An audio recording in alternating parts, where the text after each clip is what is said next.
friends, welcome to Meena Samayal. எல்லாருக்கும் இனிய Christmas நல்வாழ்த்துக்கள். Wishing you all a very very happy Christmas.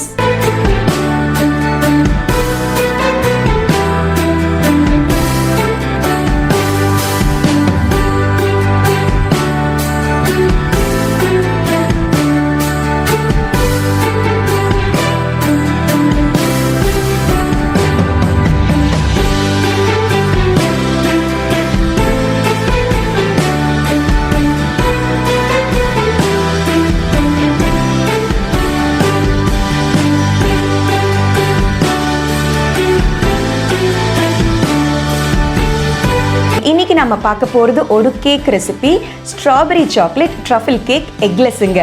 சாக்லேட்டுக்கும் ஸ்ட்ராபெரிக்கும் ரொம்பவே ஒரு கனெக்ஷன் இருக்குது அப்படின்னு சொல்லலாம். கேக் செய்யணும், ஆனால் சிம்பிள் அண்ட் ஈஸி மெத்தட் வேணும். இந்த மேலே வந்து கார்னிஷ் பண்ணுறது, டெக்கரேட் பண்ணுறது, பைப்பிங் பண்ணுறது, ஐசிங் பண்ணுறது இதெல்லாம் நம்மளுக்கு செட் ஆகாது அப்படின்னு நினைக்கிறவங்களுக்கு இந்த மெத்தட் ரொம்பவே பொருத்தமாக இருக்குங்க. எல்லா இன்க்ரீடியன்ஸும் ஒன்றா போட்டு கலந்துட்டு அவனில் வச்சு எடுத்து அதுக்கப்புறமா சாக்லேட் கனாஷும் ஸ்ட்ராபெரி இருந்தால் போதுங்க. ரொம்ப ரொம்ப ஈஸி. எந்த ஒரு ஈவெண்ட்டுக்குமே ரொம்ப ரொம்ப பொருத்தமாக இருக்கக்கூடிய இந்த simple and easy strawberry chocolate truffle cake எப்படி செய்கிறது அப்படிங்கிறத பார்ப்போம். So as a first step வந்து நம்ம அவனை ப்ரீ ஹீட் பண்ணிக்கலாம். டெம்பரேச்சர் வந்து 180 டிகிரிஸில் இருக்கட்டும். அண்ட் ப்ரீ ஹீட்டிங் டைம் வந்து 10 மினிட்ஸ்க்கு செட் பண்ணிக்கலாம். ஸோ அவன் வந்து ப்ரீ ஹீட் ஆகிறதுக்குள்ளே நம்ம கேக் மிக்ஸ்சரை ரெடி பண்ணிடலாம்.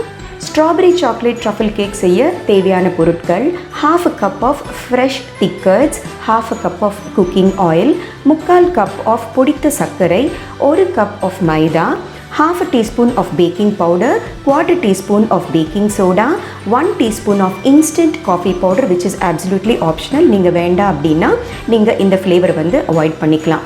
½ cup of cocoa powder, 1 teaspoon of vanilla essence, ஒரு சிட்டிகை உப்பு and ½ cup of milk. So strawberry chocolate truffle cake எப்படி செய்கிறது அப்படிங்கிறத பார்ப்போம். முதல்ல ஒரு லார்ஜ் மிக்சிங் பவுல் எடுத்துக்கலாம். இந்த ஃப்ரெஷ் திக் கர்ட்ஸை வந்து கட்டி இல்லாமல் பீட் பண்ணிக்கோங்க.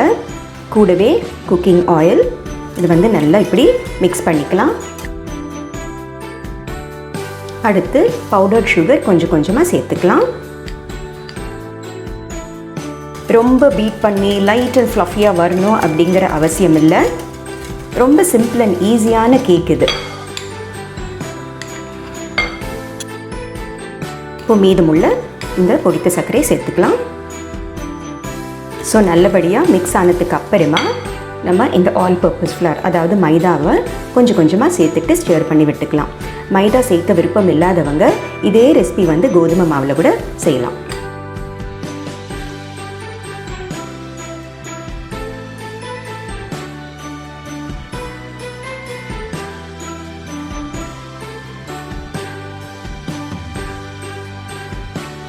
நல்லா ஸ்மூத்தாக மிக்ஸ் பண்ணியாச்சு பாருங்கள். அடுத்தது பேக்கிங் பவுடர் அண்ட் பேக்கிங் சோடாவை சேர்த்துக்கலாம்.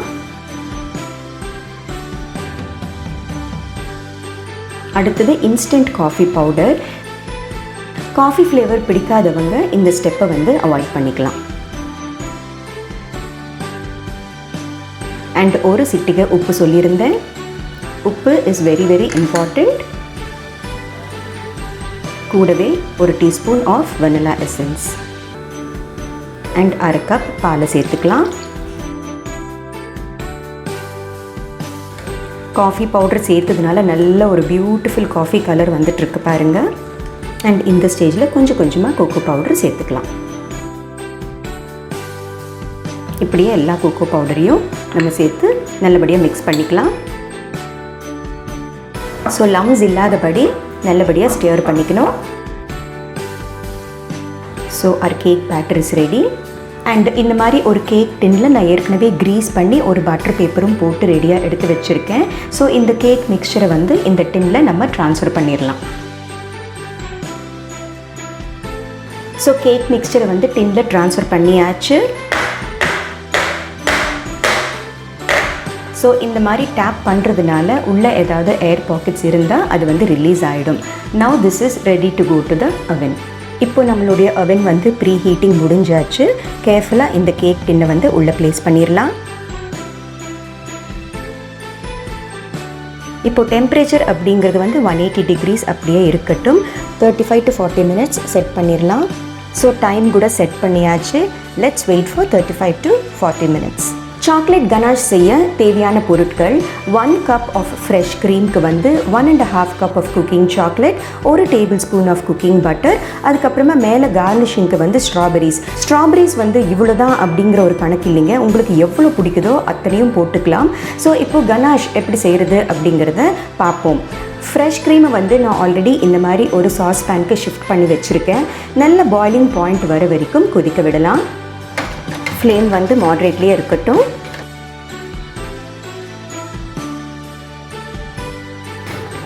ஸோ ஃப்ரெஷ் க்ரீம் வந்து இப்போ கொதிக்க ஆரம்பித்தாச்சு. நான் ஸ்டவ் சுவிட்ச் ஆஃப் பண்ணிடுறேன்.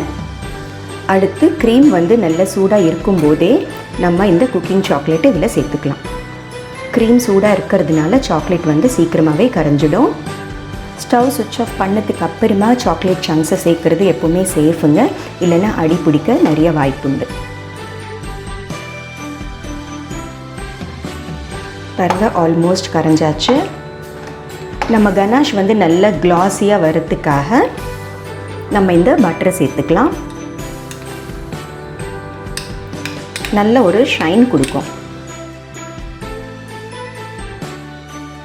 இது வந்து த ரெகுலர் குக்கிங் சாக்லேட். உங்களுக்கு வந்து கசப்பு, அதாவது பிட்டர் பிடிக்கும் அப்படின்னு நினச்சிங்கன்னா பிட்டர் சாக்லேட் கூட சேர்த்துக்கலாம். இல்லைன்னா வந்து ரொம்ப பிடிக்காது, பார்ஷியலாக பிடிக்கும் அப்படின்னு நினைக்கிறவங்க ரெகுலர் சாக்லேட் வந்து ஒரு 3/4 கப்பும் பிட்டர் சாக்லேட் ஒரு 3/4 கப்பும் கூட ஒரு காம்பினேஷனாக கூட சேர்த்துக்கலாம். ஸோ நம்ம சாக்லேட் வந்து இப்போ முழுசாக கரைஞ்சாச்சு பாருங்கள். இப்போது இந்த கன்சிஸ்டன்சியில் இருக்கும்போது கேக் மேலே ஸ்ப்ரெட் பண்ணுறதுக்கு வாட்டமாக இருக்காது. குறைஞ்சது வந்து 1-2 மணி நேரம் வரைக்கும் ஆகுது. இது வந்து ரெஃப்ரிஜரேட் பண்ணலாம். ரெஃப்ரிஜரேட் பண்ணும்போது கன்சிஸ்டன்சி லெவல்ஸ் வந்து ரொம்ப நல்லா வந்துடும். அதுக்கப்புறமா கேக் மேலே ஸ்ப்ரெட் பண்ணுறதுக்கு வந்து ரொம்ப வாட்டமாக இருக்கும். So let's refrigerate this for 2 hours. இப்போ 40 minutes முடிஞ்சாச்சு. நம்ம அவனும் பீப் வந்தாச்சு. இப்போ எப்படி இருக்குது அப்படிங்கிறத பார்ப்போம். ஒரு நைஃபால் பிக் பண்ணி பார்க்கலாம். பாருங்கள், நைஃப்பில் வந்து ஒட்டவே இல்லை, which means the cake is done. இது வந்து ரிமூவ் பண்ணிவிட்டு நல்ல ரூம் டெம்பரேச்சர் ஆறுனதுக்கு அப்புறமா டீமோல்ட் பண்ணலாம். ஸோ அடுத்து வந்து ஸ்ட்ராபெரிஸை வந்து நல்லா க்ளீனாக வாஷ் பண்ணதுக்கு அப்புறமா இந்த க்ரீன் ஸ்டாக்கை வந்து நம்ம இப்படி ரிமூவ் பண்ணி எடுத்து வச்சிடலாம். ரொம்ப தின் ஸ்லைசஸாகவும் இல்லாமல் ரொம்ப திக் ஸ்லைசஸாகவும் இல்லாமல் இப்படி ஸ்லைஸ் பண்ணி எடுத்து வச்சுக்கலாம். பாருங்கள், இந்த மாதிரி கார்னிஷிங்க்கு வந்து நல்லா இருக்கும். ஸோ எல்லா ஸ்ட்ராபெரிஸுமே இந்த மாதிரி நம்ம கட் பண்ணி வச்சுக்கலாம். ஸோ இப்போ கேக் வந்து நல்லா ஆறியாச்சு. இப்போ இந்த சைட்ஸை வந்து இப்படி ரிலீஸ் பண்ணி விட்டுறலாம்.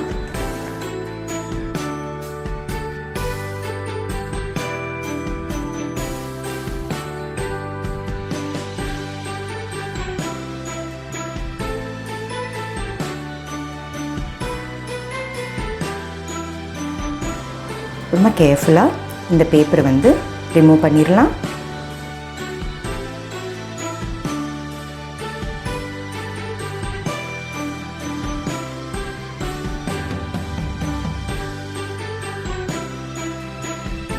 ஸோ இந்த கேக்கை வந்து விருப்பப்பட்டிங்கன்னா இப்படியே கூட வந்து நம்ம ஐசிங் செஞ்சு முடிச்சிடலாம்.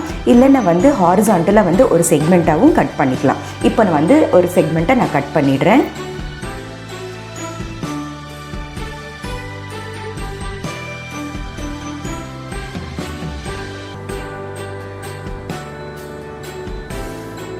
இப்போது ஒரு செக்மெண்ட்டு கட் பண்ணி முடிச்சாச்சு. ஸோ ஹாரிசான்டலாக கட் பண்ணதுக்கப்புறமா நம்மளுக்கு வந்து 2 லேயர்ஸ் ஆஃப் கேக் ரெடியாக இருக்குது. அடுத்து இது வந்து 1 டேபிள் ஸ்பூன் வாட்டருக்கு வந்து 1 டேபிள் ஸ்பூன் சுகர் போட்டு நல்லா கொதிக்க வச்சு, அதாவது 1 ஸ்ட்ரிங்கோ 2 ஸ்ட்ரிங்கோ அந்த மாதிரி எந்த ஒரு பதமும் தேவையில்லை. சர்க்கரை கரைஞ்சி கொதித்து வந்தாலே போதுமானது. ஸோ இதுதான் சுகர் சிரப். ஸோ இந்த சுகர் சிரப்பை வந்து நம்ம கேக் மேலே கொஞ்சம் டேப் பண்ணி விட்டுறலாம். இந்த டேப் பண்ணுறதுக்கு உண்டான காரணம் என்ன அப்படின்னா, கேக் வந்து நல்லா மாய்ஸ்டாக இருக்கும். அந்த காரணத்துக்காக கேக்கே வந்து நீங்கள் நல்லா கவனித்து பார்த்தீங்கன்னா நிறைய அந்த ஹோல்ஸ் இருக்குது பாருங்கள். அதாவது நல்ல போரஸாக இருக்குது, ஸ்பாஞ்சியாக சாஃப்டாகவும் இருக்குது. நல்ல கார்னர்ஸில் சென்டரில் எல்லாமே வந்து சுகர் சிரப் படுற மாதிரி டேப் பண்ணி விட்டுறலாம். ஸோ அடுத்தபடியாக நம்மளுடைய சாக்லேட் கனாஷ் வந்து ஃப்ரிட்ஜில் இருந்து எடுத்தாச்சு. பாருங்கள், கன்சிஸ்டன்சி பாருங்கள் எப்படி இருக்குன்னு. நல்ல சாக்லேட்டை வந்து உருக்குன மாதிரி, at the same time spread ஆகிறதுக்கு ஈஸியாக இருக்கிற மாதிரி ஒரு கன்சிஸ்டன்சியில் இருக்குது. ஸோ இது வந்து ஒரு blob ஆஃப் கனாஷ். இது வந்து இவ்வளோ தான் சேர்க்கணும் அப்படின்ற கட்டாயம் எதுவுமே இல்லை. உங்களுக்கு எவ்வளோ பிடிக்குமோ அந்த அளவுக்கு வந்து நீங்கள் சேர்த்துக்கலாம்.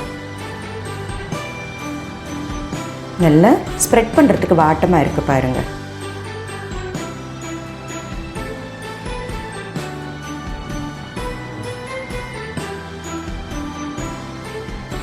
அடுத்து நம்மளுடைய டாப் லேயரை வந்து லைட்டாக கொஞ்சம் சிப் பண்ணியிருக்கிறேன். ஸோ தட் கொஞ்சம் லெவலிங் வந்து நல்லா இருக்கும் அப்படிங்கிறதுக்காக. அதே மாதிரி இந்த டாப் லேயர்லேயும் கொஞ்சம் சுகர் சிரப்பால் டேப் பண்ணி விட்டுடலாம். முக்கியமாக டாப் லேயருக்கு வந்து கொஞ்சம் அதிகமாகவே டேப்பிங் தேவைப்படும். ஏன்னா வந்து டாப் வந்து நல்லா கொஞ்சம் ட்ரையாக இருக்குது பாருங்கள் சைட்ஸில் எல்லாம் கூட. அடுத்தது மேலே வந்து கனாஷை ஸ்ப்ரெட் பண்ணி விட்டுறலாம். ஸோ இந்த மாதிரி கேக்ஸ் வந்து கொஞ்சம் மெஸ்ஸியாக இருந்தால் கூட பார்க்க ரொம்ப அழகாக இருக்குங்க. அதாவது சாக்லேட் வந்து எந்த ஃபார்மில் கொடுத்தா கூட அக்செப்டபுளாக இருக்கும். அதுதான் சாக்லேட்டுடைய கிரேட்னஸ் அப்படின்ட்டு சொல்லலாம். ரொம்ப மெனக்கட்டு ஐசிங் எல்லாம் செஞ்சு கோனில் போட்டு பைப்பிங் எல்லாம் செஞ்சு அந்த அளவுக்கு நம்ம சிரமப்படவே தேவையில்லை. அடுத்து நம்மளுடைய ஸ்ட்ராபெரி பீசஸும் ரெடியாக இருக்குது. நம்மளுக்கு விருப்பமான டிசைனில் வந்து நம்ம அடுக்கிட்டே போகலாம்.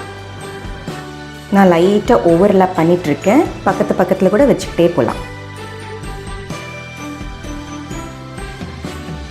ஃபைனலி ஃபுல்லாக ஒரு ஸ்ட்ராபெரி கூட வச்சுட்டு ஃபினிஷ் பண்ணிடலாம். So our strawberry chocolate truffle cake is ready.